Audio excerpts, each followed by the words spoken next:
Gaano katagal ang proseso ng pag-ibig? Hello po, ako po Cindy Hapiel, Division Manager po ako ng Dreamhouse Realty focusing on our project sa Naik, Cavite. Buong Cavite po kasi taga Naik lang po ako.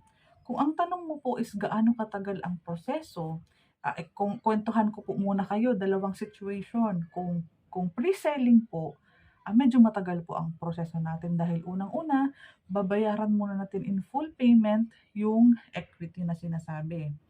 Kapag na fully paid 'yan, mag-e-email sa buyer si developer kung ano yung mga dapat i-update na mga requirements. Lalong-lalo na yung ating mga COE, payslip, ESAB, lahat po na i-a-advise sa ating, ipasa.